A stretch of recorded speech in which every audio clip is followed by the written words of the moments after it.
Hello दोस्तों, कैसे हैं आप सब। उम्मीद करता हूँ बहुत अच्छे से होंगे। कहते हैं जहाँ कहीं जीवन है वहीं समाज है। बड़ी सुंदर ये उक्ति कही है मैकाइवर ने कि जहाँ भी कहीं समाज है वहाँ, जहाँ भी कहीं जीवन है वहाँ किसी न किसी तरीके का या कैसा भी कैसा करके समाज अवश्य होता है। तो आज हम बात करने वाले हैं समाज के प्रकार, यूनिट फोर्स के अंतर्गत समाज के प्रकार, ये वाला टॉपिक पूरा कवर करेंगे। तो वीडियो को लास्ट तक देखें, बने रहें। सारे क्वेश्चन इंपॉर्टेंट हैं, अपने नोट्स जरूर बनाते रहें साथ के साथ।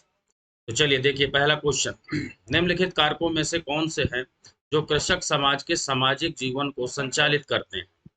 ठीक है, कह रहा है कृषक समाज के सामाजिक जीवन को, यानी किसानों किसानों का जो समाज है उनके सामाजिक जीवन को संचालित करने वाले कौन से ऐसे कारक है। पहला, व्यक्ति ना के नियम। दूसरा, नातेदारी ना के औपचारिक संगठन। द्वितीय, समूह ना के प्रतिवेश। और प्राथमिक समूह ना के स्वैच्छिक संगठन। तो इसमें देखिए 2 और 3 ये जो है सही है, यानी दूसरा और तीसरा वाला सही है। तो इसका सही आंसर हो जाएगा आपका चौथा वाला, 2 और 3। अच्छे से देख लें। नेक्स्ट क्वेश्चन है सार्वभौमिक ग्राम, ग्लोबल विलेज। इससे सब, ये मोस्ट इंपोर्टेंट क्वेश्चन है भाई, इससे संबंधित क्वेश्चन जरूर आता है। ग्लोबल विलेज से संबंधित के विचार में अंतर्निहित है, यानी सार्वभौमिक ग्राम जो है, यानी आज के डेट में आपको पता है कि पूरा विश्व एक छोटे से गांव के समान हो गया। किसकी वजह से? संचार और तकनीकी की वजह से। ठीक है, संचार और तकनीकी के कारण ही पूरा विश्व एक गांव की तरह हो गया है, छोटा सा। जैसे गांव में सभी लोग एक दूसरे को जानते हैं, उसी तरीके से आज के डेट में गूगल में सर्च इंजन है, तो कहीं भी आप किसी भी जगह को पर्टिकुलर जो है सर्च कर सकते हैं, उसके बारे में पूरी डिटेल्स ले सकते हैं। तो इसी वजह से इसे जो है ग्लोबल विलेज कहा गया है। तो कह रहा है उसमें कौन से विचार अंतर्निहित है। तो इसमें देखिए यही वाला विचार सही है कि संचार व्यवस्था संसार के लोगों को एक सूत्र में बांधती है। ठीक है, नेक्स्ट क्वेश्चन की तरफ बढ़ते हैं। कह रहा है कि आदिम समाज में आत्मा की अवधारणा, आदिम समाज में आत्मा की अवधारणा यानी अणिमा कहा गया है। ये इंपॉर्टेंट है। संबंधी विश्वास व्यवस्था के सिद्धांत का सूत्रपात्र किसके द्वारा किया गया था? तो वो है टाइलर के द्वारा। और ये इंपॉर्टेंट है, आत्मा की अवधारणा। ठीक है, आत्मा की अवधारणा का जो सिद्धांत दिया है, अणिमा का सिद्धांत, वो ईवी टाइलर के द्वारा दिया गया है। नेक्स्ट देखिए, ऐसे विश्वास को कि जादुई वृत्ति जो एक वस्तु पर निष्पादित की जाती है उसका प्रभाव दूसरी वस्तु पर पड़ता है, उसे क्या कहा जाता है? तो पुनरावर्ती जादू कहा जाता है। ठीक है, ये सारे क्वेश्चन बहुत अच्छे से आप लोग कर लें तो ये काम आने वाले हैं। अगला देखिए, श्रमिक संघवाद का सिद्धांत है और दूसरी तरफ विद्वान दिए हुए हैं, यानी सूची से संबंधित क्वेश्चन है, इसका हमें मिलान करना है। पहला है देखिए आर्थिकीवाद, दूसरा समावेशन, कुलीन तंत्र और ट्रस्टीशिप यानी न्यासिता। ठीक, ये दिया हुआ है। अब इसमें से मिलाना है तो 1 3 2 5 इसका सही आंसर हो जाएगा। ठीक है, पहले का 1 यानी ये वाला, दूसरे का समावेशन 1 3 और आगे है 2, 1 3 2 5। ठीक है, इसका जो है कुलीन तंत्र, अल्पतंत्र का लौह नियम जो दिया है वो मिशेल ने दिया है। और ट्रस्टीशिप का जो सिद्धांत है वो सभी को पता है कि वो गांधी जी के द्वारा दिया गया है। न्यासिता या ट्रस्टीशिप का सिद्धांत, इसे बहुत अच्छे से आप लोग देख लें। ट्रस्टीशिप का सिद्धांत गांधी जी के द्वारा दिया गया है और उसमें कहा गया है कि जो भी धनी आदमी है उनकी जो पूंजी है उसका जो है वो मालिक ना समझे। ठीक है, मालिक ना समझकर उसे क्या समझे? उसे उसका रक्षक, संपत्ति का जो है वो क्या है? रक्षक समझे अपने आप को। ठीक है, यानी कि ट्रस्टी। ये गांधी जी के द्वारा ऐसा सिद्धांत दिया है। तो यहाँ देख लीजिए 1 3 2 5 इसका सही आंसर है, आप मिलान कर लीजिए। अगला देखिए छठा क्वेश्चन है, कथन और कारण से संबंधित है। कथन में दिया गया है कि आदिवासी एवं कृषक समाजों की तुलना में औद्योगिक समाज में गौड़ समूह अधिक प्रभावशाली है, ये दिया हुआ है। दूसरा दिया है जो कारण में दिया है कि औद्योगिक समाज में अधिक जटिल, अधिक जटिल एवं तकनीकी युक्त प्रणाली होती हैं। अब इसमें से आपको बताना है कि कौन सा सही है। ए और आर दोनों सही है और सही व्याख्या करते हैं, या फिर दोनों सही है सही व्याख्या नहीं कर रहे हैं, स्पष्टीकरण सही नहीं है, या फिर ए सही है आर गलत है, आर सही है ए। इस क्वेश्चन को, इसका आंसर आप लोगों को देना है। कमेंट बॉक्स में आंसर जरूर बताएं, आपके अकॉर्डिंग जो भी हो सकता है। इसका आंसर मैं नहीं बता रहा, ठीक है। आगे देखिए, मुझे भी तो पता चले कि आखिरकार कितनी तैयारी कर रहे हैं आप लोग। औद्योगिक समाजों में निम्नलिखित में से कौन सी विशेषता पाई जाती है? कहाँ पे औद्योगिक समाजों की बात की गई है? तो वो है, देखिए, सावकाश का बाहुल्य। नेक्स्ट है, उत्तरी जापान के आयनों के लोगों में परंपरा से प्रचलित वह परिपाटी जिसके तहत किसी व्यक्ति द्वारा अपने शत्रु की मूर्ति के सिर और वक्ष में कील ठोककर पेड़ में टांगा जाता है। ये उत्तरी जापान में जो है आयन लोगों में परंपरा प्रचलित है। ठीक है, ये किसका उदाहरण है? तो अनुकारी जादू, अनुकारी जादू का ये उदाहरण है। निम्नलिखित में से magic science and religion and other essays पुस्तक के लेखक कौन है? मोस्ट इंपोर्टेंट पुस्तक है और ये है मेलिनोवस्की। निम्नलिखित में जादू का वर्गीकरण किसने किया है? जादू का वर्गीकरण कह रहा है किसने किया है? तो वो है फ्रेजर के द्वारा किया गया है। ये भी इंपॉर्टेंट है, जादू का वर्गीकरण करने वाला विचारक कौन सा है या समाजशास्त्री कौन सा है? नेक्स्ट है, देखिए, सूची अनुसूचित जनजाति से संबंधित है, यानी राज्य और जनजाति।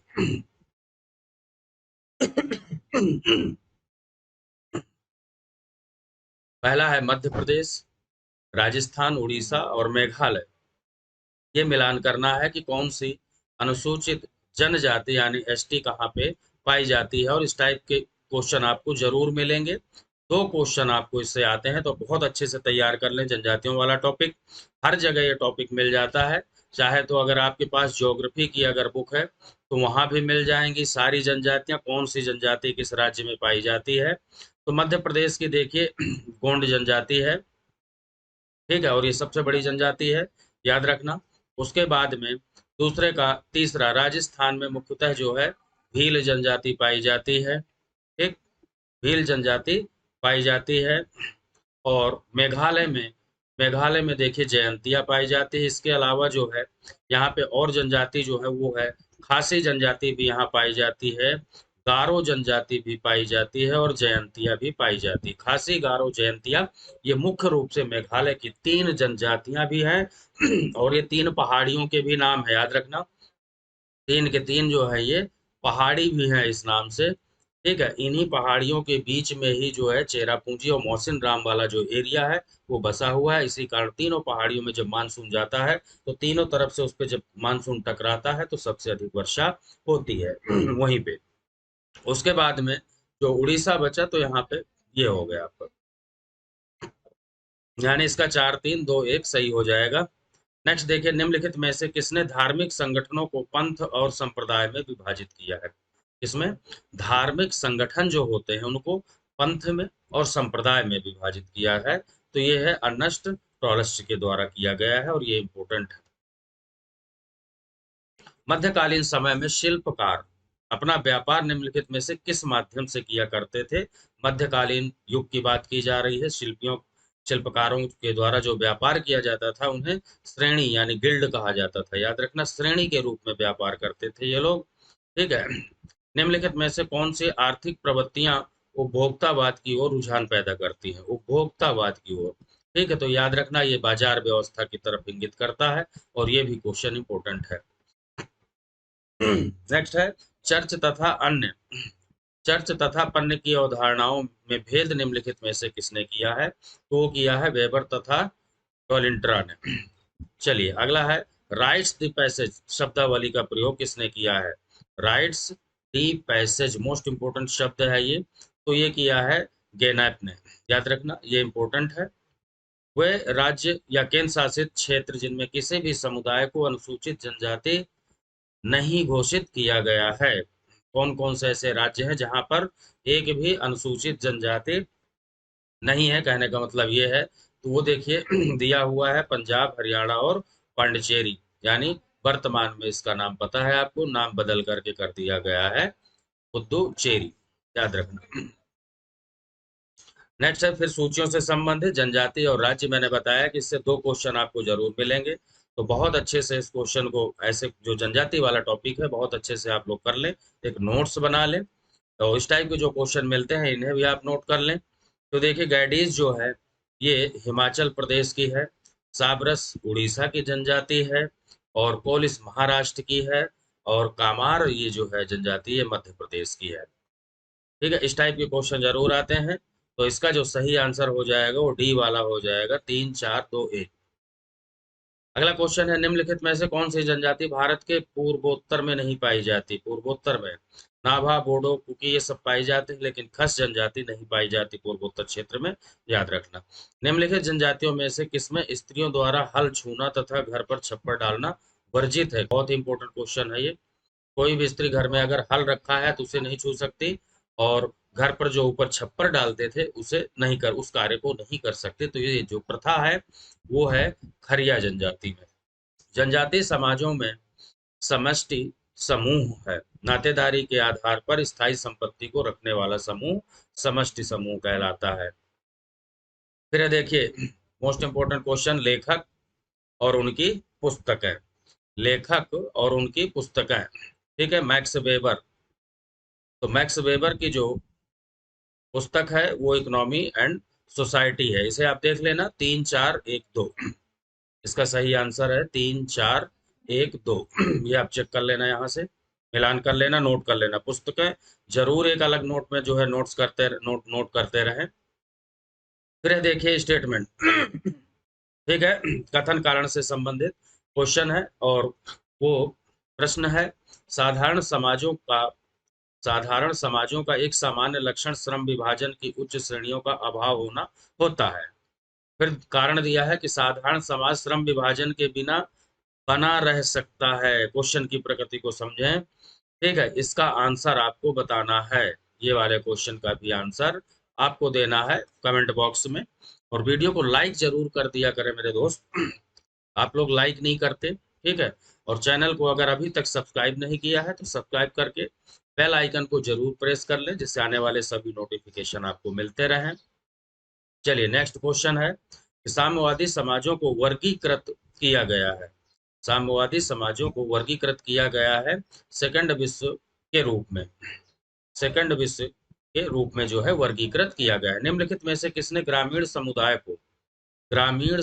को लघु समुदाय कहा है। तो ये कहा है रेडफील्ड ने, और ये मोस्ट इंपोर्टेंट है, याद रखना, रेडफील्ड ने।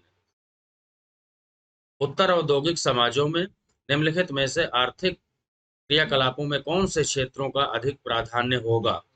ठीक है, उत्तर औद्योगिक समाजों की बात कर रहा है तो वो होगा जो है तृतीय क्षेत्र, यानी सर्विस वाला, सर्विस सेक्टर।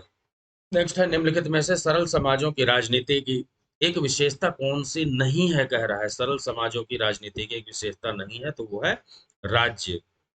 ये नहीं है, बाकी सारे हैं। स्वतंत्रता पूर्व काल के दौरान ग्रामीण भारत के अंतर्जातीय संबंध अधिकांशतः निम्नलिखित में से किसके द्वारा परिचालित होता था। स्वतंत्रता के पहले की बात की जा रही है, और कह रहा है कि जो ग्रामीण समाज था, ग्रामीण भारत का जो समाज था, वो किसके द्वारा परिचालित होता था। तो सभी को पता है कि स्वतंत्रता से पहले भारत में फूट फूट करके परंपरा और रीति रिवाज भरी हुई थे, यानी कि परंपरागत और प्रभुता के संबंध में। अगला क्वेश्चन देखिए, समाजों के प्रकार दिया है और उनके विशिष्ट लक्षण दिए हुए हैं। ये आपको क्वेश्चन देखना है। पहला है देखिए दास्ता, पूर्व पूंजीवाद, जनजातीय और पूंजीवादी। ठीक है, तो दास्ता का जो अर्थ है यहाँ देखिए, मजदूर, बटाईदार, अंधविश्वास, निजी स्वामित्व वाली जिंदगी, अपेक्षाकृत सजातीय। तो दास्ता में देखिए, दास्ता का जो है वो है निजी स्वामित्व वाली जिंदगी नहीं जी पाता व्यक्ति, दास्ता का मतलब यही है, विशिष्ट लक्षण। ठीक है, इसके बाद जनजातीय। तो जनजातीय में जनजाति अक्सर जो है यानी अपेक्षाकृत क्या होता है, सजातीय होती हैं। इसके बाद में तीसरा है पूर्व पूंजीवादी। तो पूर्व पूंजीवादी जो है बटाईदारी से संबंधित है, और पूंजीवादी जो है वो मजदूर और मालिक के बीच में विभाजित है। तो इसका 4 5 2 1 ये आपका सही आंसर हो जाएगा, देख लीजिए। आगे फिर से देखिए सूची है, ठीक है, और यहाँ पे दिया है कदार, कोसक और ट्रोबियान द्वीप, टोडा। इनकी कुछ विशेषताएं दी हुई हैं, वो विशेषताएं आपको मिला करके नोट कर लेना है। ठीक है, यहाँ पे दिया हुआ है 5 4 1 2, विशेषताएं नोट कर लेना।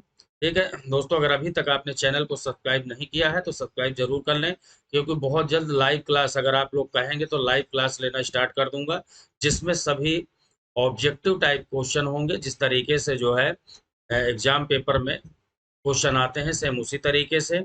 और साथ में जो है उसका पीडीएफ भी आपको मिल जाएगा, वो मिलेगा आपको टेलीग्राम में। तो टेलीग्राम अगर आपने लिंक ज्वाइन नहीं किया है तो वो आप ज्वाइन कर लें। डिस्क्रिप्शन बॉक्स में आपको इसका लिंक मिल जाएगा टेलीग्राम का, याद रखना डिस्क्रिप्शन बॉक्स में इसका लिंक मिल जाएगा, तो वहां से आप जुड़ सकते हैं। ठीक है, ये जो क्वेश्चन होंगे ऑब्जेक्टिव टाइप लाइव टेस्ट में, वो किसी भी यानी बिल्कुल ब्लैंक होंगे, आपको आंसर देना है। ठीक, और जो है बाद में फिर मैं आंसर बताऊंगा, यानी जैसे अभी निशान लगे हुए हैं इस तरीके से, मान लीजिए ए सही है तो अब इस तरीके का निशान लगा हुआ है, वो निशान नहीं होंगे, आपको डायरेक्ट क्वेश्चन आंसर मिलेंगे और देना है। ये बहुत अच्छा तैयारी का माध्यम है, तरीका है, तो आप लोग चैनल से जुड़ करके इसका जो है फायदा उठा सकते हैं। नेक्स्ट देखिए, निम्नलिखित में से कौन फसल लगाने के विन्यास का विविधीकरण करने हेतु बेहतर कृषि तरीके अपनाने संवर्धन करते हैं? संचार सुविधाएं, और दूसरा है आर्थिक उद्दीपन। बेहतर खेती करने के लिए देखिए संचार सुविधाएं, नेट है, जैसे आप नेट के माध्यम से कुछ भी सर्च कर सकते हैं, मौसम की जानकारी ले सकते हैं, तो ये एक अच्छा तरीका है। और आर्थिक उद्दीपन, अगर आप अर्थव्यवस्था से मजबूत हैं तो यहाँ पे चाहे वो बाजार हो या फिर आपका माल बिकने से संबंधित है, ये दोनों चीजों पर लागू होता है।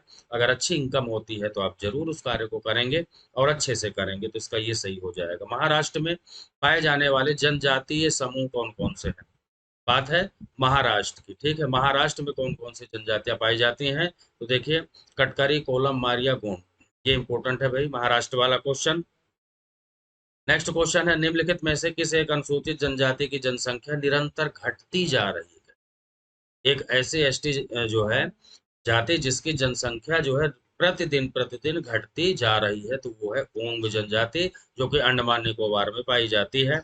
समाज के विकास की तीन स्थितियां, समाज के विकास की तीन स्थितियां नामतः है, असभ्यता, बर्बरता तथा सभ्यता, किसके अनुसार है? किसने ऐसा बताया है कि समाज के विकास की तीन प्रकार की स्थितियां हैं? तो वो बताया है मॉर्गन ने। वह सामाजिक समूह जिसमें आमतौर से निश्चित क्षेत्र में जो है बोली, सांस्कृतिक समरूपता, एकताकारी सामाजिक संगठन हो, उसे क्या कहा जाता है? तो वो जो है जनजाति कहलाती है। ठीक, यानी निश्चित क्षेत्र कह रहा है, और निश्चित उनकी एक अलग बोली, अलग कल्चर होती है। ठीक है, एकताकारी सामाजिक संगठन होता है, इनमें बहुत ज्यादा एकता होती है। ठीक है, तो ये जो है जनजाति से संबंधित है।